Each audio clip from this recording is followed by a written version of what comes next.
Actually मैं आपको पूरी बात बताती हूँ। आप सबके कमेंट्स आ रहे हैं और मैं आपके कमेंट्स की दिल से रिस्पेक्ट करती हूँ। जो मुझे अच्छा बोल रहे हैं, पॉजिटिव बोल रहे हैं, उनकी भी रिस्पेक्ट करती हूँ।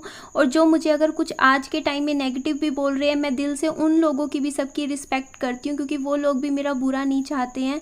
और जैसे मुझे एकदम से मतलब मैं क्या बोलूँ, मैं आपके साथ आज अपनी बात दिल की शेयर कर रही हूँ कि एक्चुअली हुआ क्या क्या बात है। शुरू से आखिरी तक आपको पूरा एक ही वीडियो में क्लियर करके ये बात मैं ख़त्म कर दूंगी।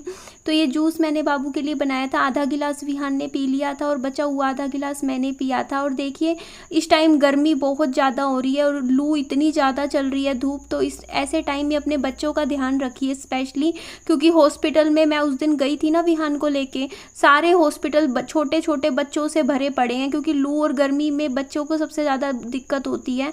तो बच्चों को गर्मी से बचा के रखिए, जितना हो सके उन्हें पानी पिलाइए, सिकंजवी बनाइए, ठंडा मैं जैसे जूस पिलाती हूँ इस तरीके से कुछ ना कुछ। और गर्मी में बाहर कम से कम निकालिए। शाम को 7 बजे से 6:30 बजे, कम से कम 6:30 बजे और सुबह 9 बजे के बाद बच्चों को बाहर मत लेकर जाइए। मैं खुद बच्चे को विहान को अंदर ही अंदर रखती हूँ। गर्मी इतनी ज़्यादा हो गई है, एसी चलाती हूँ। मैं सोचती हूँ चलो कोई नहीं, महीने का मान लो 3-4 हज़ार रुपये बिजली का बिल भी आ गया तो कोई बात नहीं। हम हॉस्पिटल में एक बच्चा एडमिट हो जाता है तो सीधा ही 20-20 हज़ार का खर्चा बैठ जाता है प्राइवेट हॉस्पिटल में। तो उससे तो बढ़िया है कि अब हम अपना बिल भर लें। लेकिन बच्चे को गर्मी में आप भी जैसे मान लो आपके घर में कूलर है तो कूलर चलाइए, दोपहर को, शाम को, रात को अच्छे से ठंडा कमरा करके बच्चों को अंदर अंदर रखिए। बस ये 1-2 महीने की गर्मी है, इसमें बच्चों का बचाव रखिए अच्छे से। अब मैं आपको शादी से रिलेटेड पूरी बात बताती हूँ। आपको पता है अभी आज से कुछ टाइम पहले, करीबन महीने पहले मेरे साथ क्या क्या चीज़ें हुई थी। यूट्यूब पे मेरे ऊपर इतनी वीडियोस बनी जिसमें बोला गया तेरी तो अब शादी होगी नहीं, कौन तेरे से शादी करेगा, ये है वो है, तू ऐसी है वैसी है। तो उस टाइम ना मैं चिढ़ गई थी। मैं आपको पूरी बात बताती हूँ हुआ क्या, आज मैं शुरू से आखिरी तक बता रही हूँ। तो मेरे अंदर ये हो गया था कि होता नहीं कि अब लोगों ने मेरे को ऐसे उकसा दिया बहुत ज़्यादा, मतलब बोल बोल के लोगों ने मेरे ऊपर वीडियोस भी बनाई उस टाइम। तो मेरे मन में आ गया था उस टाइम कि अब तो मैं शादी करके दिखाऊंगी उन लोगों को जो मुझे कह रहे हैं कि तू पूरी ज़िंदगी ऐसी ही रहेगी, तेरे को कभी शादी नहीं होगी, ये नहीं होगी, तुझे अच्छा लड़का नहीं मिलेगा। ये मतलब मैं दिल से अंदर से बताऊं, मैं शादी करना नहीं चाहती थी, मेरी दिल से इच्छा नहीं थी अभी के टाइम में। अब मैं फ़िलहाल 1-2 साल मैं नहीं करना चाहती थी शादी, लेकिन मेरे मन में ये चीज़ आ गई थी कि हाँ अब तो मैं दिखाऊंगी यूट्यूब पे जो मुझे कह रहे हैं कि हाँ ये नहीं होगा तेरे साथ, वो नहीं हो सकता। तो इस चक्कर में मैंने क्या किया बताती हूँ। सुला दिया, सो गया बच्चा। हाँ, सो गया बच्चा। मैं जलजीरा पी रही हूँ, बनाया है खुद के लिए। मम्मा ने अपने लिए बनाया बेटा, इसमें नमक तेज होता है। अच्छा नहीं है ना, बच्चे को भी पिला दो। बच्चे को मैं यहीं लेके आओ, मैं पिला दूंगी बच्चे को। लो जी जलजीरा पी लो जी, पिला दिया। अब सुला दो, हाँ नीनी कर लवा दो। सो गया। थोड़ा कोने पे क्यों लेटाया, बीच में लेटाओ ना, कंबल उड़ा दो, ठंड नहीं लगेगी बच्चे को। कंबल, हाँ बच्चे को ठंड लगेगी, चादर उड़ा दो। हाँ ये चादर उड़ा दो, हाँ बच्चे को ठंड लग जाएगी बेटा। बच्चे को ठंड लग जाएगी। हम्म हम्म ये मम्मी हाँ उड़ा दो, चादर, हाँ चादर। ना मिला चादर, नहीं मिला। नहीं।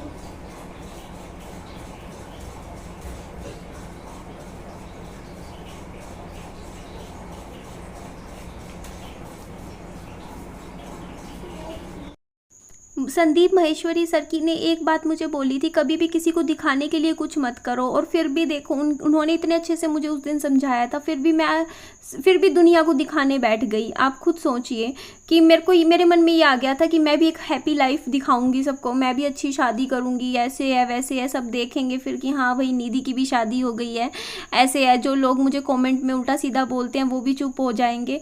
तो कहीं ना मेरे को ऐसा हो गया था मेरे साथ कि मैं शादी खुद के लिए कर रही थी या मैं सिर्फ लोगों को दिखाने के लिए कि लोग मुझे कुछ ना बोले। तो मुझे लगता है कि मैं लोगों को दिखाने के लिए या लोगों का मुंह बंद करने के लिए ज़्यादा मेरे मन में आ गई थी कि मैं शादी करूंगी।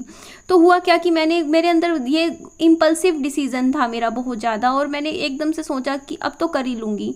ठीक है, तो जो रिश्ता था मैंने हाँ कर दिया, समझ रहे हो ना। मैंने लड़के का, आप भी कमेंट्स आ रहे थे, जब आप कैसी इंसान हो आज के टाइम में, आपने फ़ोन पे बातें भी नहीं करके देखी लड़के से और आपने शादी के लिए हाँ कर दिया। तो देखिए मेरे को सब कुछ वैसे वो देखो ठीक लग रहा, पढ़ा लिखा मतलब इंसान है, डॉक्टर है, ठीक है, फैमिली ठीक है, तो मैंने हाँ कर दिया। मेरे को उस टाइम ये नहीं फ़र्क पड़ रहा था कि मेरे को लड़के को बात करके देखनी है या उसका नेचर देखना है, कैसा इंसान है कैसा नहीं, ना जी ना। मुझे तो बस ये था कि मेरे को लोगों को प्रूव करना है कि देखो जो मुझे गंदा गंदा बोल के जाते हैं। तो हुआ क्या कि देखो मैं कुछ टाइम तो मैं इस चीज़ में चली, ठीक है, लेकिन उसके बाद थोड़ा थोड़ा करके ना मुझे अंदर से खुद को ही लग रहा था बीच बीच में कि यार मैं ये क्या कर रही हूँ। आप समझ रहे हो, मेरे को अंदर से तो फीलिंग आ रही थी कि निधि तू मतलब अंदर से खुश नहीं है, लेकिन मैं फिर भी कोशिश कर रही थी कि नहीं निधि अब मैं पीछे नहीं हटूंगी। क्यों? क्योंकि मैंने यूट्यूब पे ये बात बोल दी थी कि हाँ मैं शादी कर रही हूँ, और मेरे मन में ये डर था कि निधि अगर अब तू पीछे हटेगी, वीडियो में तू बोल चुकी है पहले कि हाँ तू शादी कर रही है, अगर तूने खुद से तूने कह दिया कि अब मैंने शादी तोड़ रही हूँ तो लोगों का तेरे ऊपर से भरोसा उठ जाएगा। इसलिए अब चाहे कुछ भी हो तू पीछे से बैक स्टेप नहीं ले सकती है, तुझे शादी करनी ही पड़ेगी। तूने हाँ बोल दिया है तो अब तुझे करना है, इसमें इस साइड तू ना नहीं करेगी। तो मेरी साइड से तो पक्का था। मैं अभी भी बोलती हूँ कि उस रिश्ते के लिए, जो भी रिश्ता मेरे पास रिसेंटली आया था, मेरे को ना बोलना ही नहीं था, है ना, मेरी साइड से तो हाँ ही थी। लेकिन मैं कहीं ना अंदर मेरे माइंड में एक चीज़ और थी जो मैंने आपको बताया हुआ है कि मेरा एक सपना है कि मैं एक प्लॉट लेके घर बनाना चाहती हूँ खुद का। तो वो सपना ना मुझे पीछे जाता हुआ नज़र आ रहा था। मेरे दिल में कहीं ना कहीं ये भी बात आ रही थी कि काश मुझे 2 साल और मिल जाते तो मैं ना पूरी ज़िंदगी के लिए ना, लाइफ के लिए एक अच्छा बेस बना देती मैं अपनी ज़िंदगी का। ये दोनों घर रजिस्ट्री हो जाते और एक अच्छा सा प्लॉट लिया जाता, कहीं ना पीछे से मजबूत हो जाती मैं थोड़ा। तो मन में ये भी आ रही थी चीज़ कि यार काश निधि तू 2 साल और रुक जाती शादी के लिए, तूने इतनी जल्दबाजी कर दी। मैं मानती हूँ इतनी भी जल्दबाजी नहीं करी थी मैंने, क्योंकि मैरिजेबल एज तो है मेरी इस टाइम, शादी की उम्र है ना, 30 साल की एज शादी की ही एज होती है। आगे तो 2-3 साल और लेट करेंगे तो लेट हो जाती है उम्र, है ना। तो एज सच कोई वो नहीं था, लेकिन फिर भी कहीं ना कहीं ये भी था कि यार कैरियर वगैरह काम, क्योंकि देखो जैसे आज के टाइम में मैं वीडियो बना पाती हूँ घूम के फिर के, कहीं भी बाहर निकल जाती हूँ अपना, वैसे बाउंडेशंस तो होती हैं देखिए शादी के बाद तो। लेकिन फिर मुझे लगा चलो कोई बात नहीं निधि, कुछ खोएंगे तो कुछ पाएंगे भी ज़िंदगी में, है ना।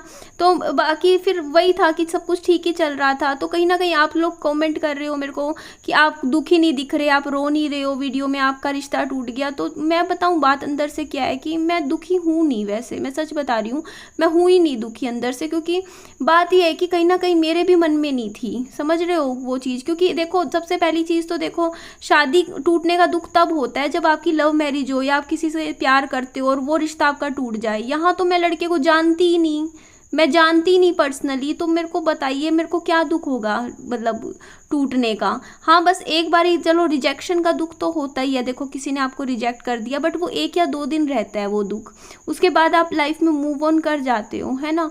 तो मेरे को ये लगा कि जब ये चीज़ हुई कि ना इस चीज़ से निधि तेरे को एक सबक मिला है ना। आप लोगों के भी कमेंट्स आ रहे हैं कि देखो इस चीज़ से आप सबक सीखो, अगर यही चीज़ शादी के बाद होती, अगर वो तब आपको ठुकरा देते तो कितना बुरा हो सकता था आपके साथ। तो मेरे को बाद में फील हुआ कि नहीं, अभी तो देखो मेरे ऊपर तो कुछ भी नहीं आया, है ना।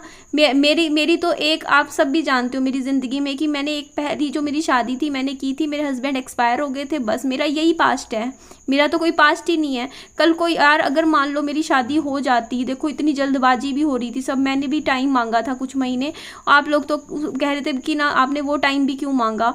तो आप सोचिए कि अगर बाई चांस मैंने शादी कर ली होती और उसके बाद वो लोग मेरे को लड़के वाले कह देते कि नहीं तुम जाओ या डाइवोर्स ले लो, तब मैं कहाँ जाती। मेरे ऊपर तो यार 2-2 शादियाँ टूटने का वो हो जाता। सोच के देखो लाइफ में फिर समाज सोसाइटी के सामने क्या रहता, आप सोचिए ना कि मतलब कैसे लोग तो फिर सब मुझे ही गलत ठहराते। अब तो क्या है, मेरे को 1 वीडियो 2 वीडियो 4 वीडियो में लोग उल्टा बोल के चले जाएंगे, लेकिन कम से कम पूरी ज़िंदगी के लिए तो नहीं सुनना पड़ेगा मुझे, है ना।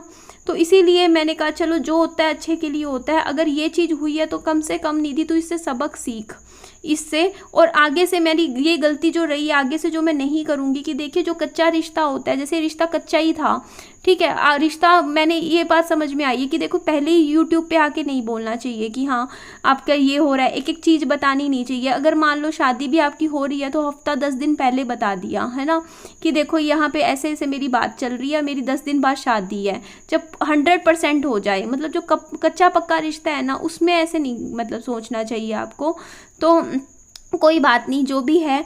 और देखिए मेरे को निकलना आता है। देखो जब इतने बड़े बड़े दुख झेल लिए, ये तो कुछ भी नहीं है उसके आगे।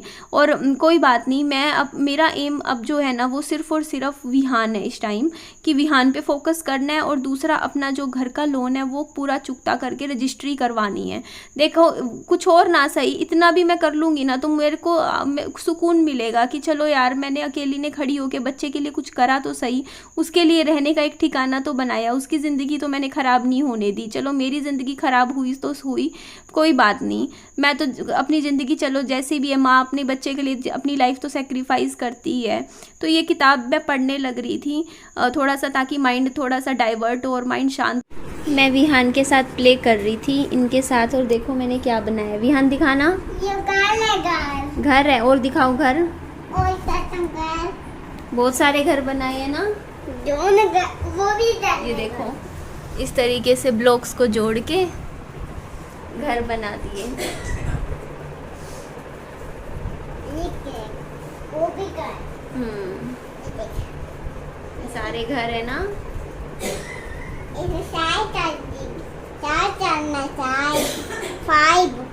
मम्मी के इधर घर आई हूँ। आपको पता है इस घर में ना, जब से मैं उस हाथ वाले घर में गई हूँ ना, मैं कभी एक रात भी नहीं रुकी हूँ। कितने दिन टाइम, 10 महीने हो गए कम से कम, या आधा घंटे के लिए भी नहीं आई हूँ। बस कभी थोड़ा बहुत एडिटिंग करा, वापस चली गई रुकने के पर्पज़ से। पहले कहाँ मैं कभी इसी घर में रहा करती थी। वो टाइम 1 साल में रही हूँ ना इस घर में, बाद में मैं दूसरा शिफ्ट हो गई थी। तो कोई नहीं, जैसा है। देखिए कई बार क्या होता है, देखो लाइफ में वो उम्मीदें रखो जो आप खुद से कर सकते हो, ना कि वो जो दूसरे हमारी कोई उम्मीदें पूरी करेगा। आप समझ रहे हो ना। देखो हमें ना, जैसे आप समझिए उस चीज़ को, मैं ऐसा फील कर रही हूँ कि अब ना अगले कुछ महीने हैं ना, इस साल के 6 महीने जो बचे हुए हैं, मैं अपने ऊपर ध्यान दूंगी। अब पूरा फोकस अब मैं अपने ऊपर रखूंगी कि मैं अपने लिए क्या कर सकती हूँ, अपने बच्चे के लिए क्या कर सकती हूँ। अब मैं अपना पूरा 100% अपने पे और अपने बच्चे के लिए दूंगी। और मुझे माफ़ कर दीजिए, मैं दिल से माफ़ी मांगती हूँ आप सबसे, क्योंकि मैं चाहती थी कि आप लोग वो सब चीज़ें देखो, इसीलिए एक्साइटमेंट में मैंने इतनी वीडियोस भी बनाई। मैं तो वीडियो पे वीडियो इसी टॉपिक पे ही लाई जा रही थी कब से, है ना, करीबन 8-10 दिन से, सिर्फ इसीलिए क्योंकि मेरे को तो मतलब थी वही एक्साइटमेंट। और आप लोगों को भी मैं देख चाहती थी कि मैं यही सब आगे वीडियोस में लेकर आऊँ। मुझे पता है आप सबको बुरा लगा है, क्योंकि आप सब भी मेरे साथ जुड़े हुए हो, और आपको भी बुरा लगा कि देखो हम क्या देखना चाहते थे और निधि ने डिसअपॉइंट कर दिया हमें। मैं मानती हूँ मेरी गलती है, बट आगे से कभी भी ना, जो चीज़ 100% ना हो ना, पक्का ना हो, वो चीज़ ना हाँ नहीं भरनी वीडियोस में यूट्यूब पे, है ना। जो है मैं अपने ऊपर तो बोल सकती हूँ, किसी और के ऊपर हम क्या बोलें, किसी और के दिमाग में क्या चल रहा है क्या नहीं चल रहा, है ना। तो सॉरी, दिल से मैं आप सबसे माफ़ी मांगती हूँ कि नहीं हो पाई, जो सोचा था वो नहीं हो पाया। बट कोई बात नहीं, अब जो सोचेंगे ना कुछ अच्छा ही करेंगे, हम बहुत अच्छा करेंगे, बहुत पॉजिटिवली, और बहुत कुछ करेंगे लाइफ में। और इससे कल को देखना, आज से 1 साल बाद आप मुझे बोलोगे आज का दिन याद रखिएगा, है ना, कहोगे कि अच्छा हुआ निधि ये दिन आपकी लाइफ में आया। अगर आपकी लाइफ में ये चीज़ें ना होती तो आप यहाँ तक ना पहुँच पाते। कुछ और है लाइफ में, कुछ बड़ा लिखा है ज़िंदगी में, उस बड़े के लिए ना कुछ छोटी छोटी चीज़ों को छोड़ना पड़ता है ना। तो होगा, कुछ ना कुछ अचीव करेंगे बड़ा, टाइम आने पे पता चलेगा क्या लिखा है किस्मत ने हमारे लिए। तो ठीक है जी, चलिए इस वीडियो को हम यही एंड करते हैं। मेरी वीडियो को लाइक कीजिएगा, सब्सक्राइब जरूर कर दीजिएगा मेरे चैनल को। Bye bye, take care.